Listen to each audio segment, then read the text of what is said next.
yang berbeda ulama itu, bukan sumber. Kalau sumber tetap satu, kalau tidak Al-Quran hadis, ya kan, yang tertinggi Al-Quran. Contoh dalam urusan cadar itu dalil yang dipakai oleh para ulama kita, sehingga pada akhirnya nanti akan mengelahirkan istinbat hukum yang berbeda.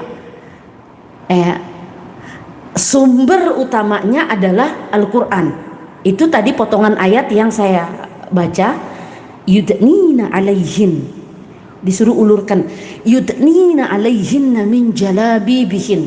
Nah, ketika pada ayat itu nanti barulah ulama itu beda cara penafsiran. Itu hal yang biasa, karena mereka ulama-ulama mujtahid, ya, ulama-ulama yang punya otoritas, punya kapasitas dalam berijtihad, ya, sesuai dengan cara atau pengambilan hukum yang para ulama kita lakukan, gitu ya. Nah, kalau kita lihat itu baru dari satu dalil, ya, dan rata-rata kalau dari Al-Quran itu semua ulama sepakat.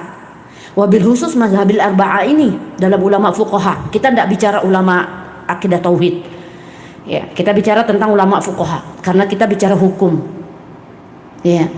Nggak mungkin kita bicara hukum lalu kita bicara tentang ulama akidah tauhid, karena beda ulama akidah tauhid, beda ulama fuqaha. Bicara tentang hukum berarti terkait dengan ulama fuqaha, ulama fikih. Nah, kembali ke permasalahan tadi, berarti pemahaman yang harus kita luruskan, ya, perbedaan ulama itu tentang kesimpulan hukum dari dalil itu, bukan dalilnya, bukan sumbernya. Sumbernya tetap satu dari Al-Quran. Satu diantaranya adalah ayat potongan tadi, ya, surat apa itu, surat Al-Ahzab, ya.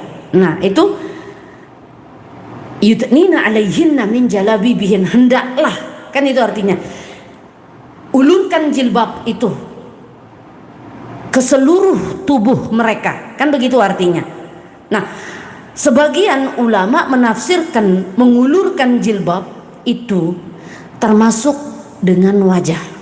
Itu tidak bisa kita pungkiri, teman-teman, karena yang bicara adalah ulama-ulama yang punya otoritas, punya kapasitas dalam hal berijtihad, dalam hal kewenangan atau kemampuan dia dalam mengistinbat hukum, menarik kesimpulan hukum dari ayat tersebut, ya, bukan ulama kaleng-kaleng. Tapi terjadinya perbedaan itu, ya, terjadinya perbedaan itu bukan hal yang membahayakan, tidak, ya. Siapa yang berkomentar di TikTok saya, apanya yang bahaya?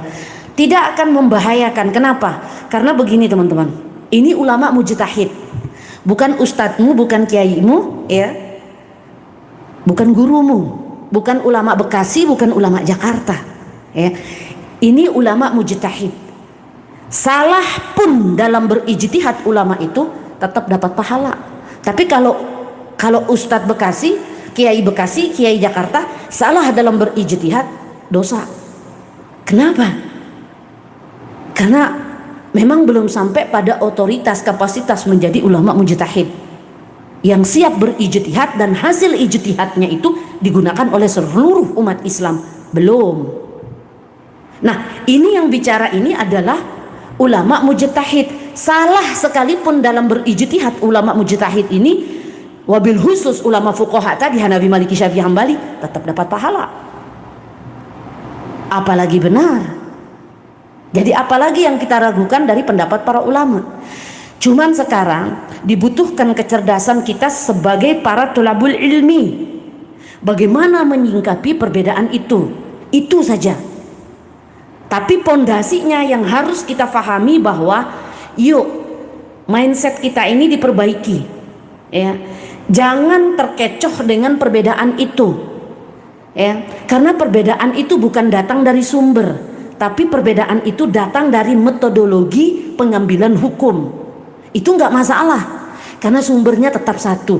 Nah, itu yang saya maksud, perbaiki pemahaman kita dalam hal perbedaan-perbedaan yang ada. gitu ya. Kita kembali ke dalil yang tadi, bahwa yudnina alaihinna min jalabibihin, diulurkan itu. Jadi sebagian besar ulama itu, terutama ya dalam mazhab Maliki, Syafi'i, Hambali, karena mengatakan wajib cadar itu karena memaknai ayat tersebut, ulurkan itu maksudnya sekalian dengan wajah, ya. Termasuk juga dalam hadis, salah satu hadis riwayat Abu Dawud, ya, itu hadis Asma binti Abu Bakar radhiyallahu taala, bahwa menunjukkan wajah dan telapak tangan itu adalah batas minimal, sehingga ya yang mewajibkan cadar mengatakan bahwa wajah pun ditutup adalah auratnya, maka wajib ditutup agar terhindar dari fitnah. Itu tidak bisa kita pungkiri teman-teman, karena sebagian besar ulama mengatakan seperti itu. Belum pernah dan tidak ada satupun ulama yang mengatakan kalau wajahmu sebagai wanita membuat laki-laki bersyahwat, lalu ulama mengatakan mafi mustilah, tidak ada.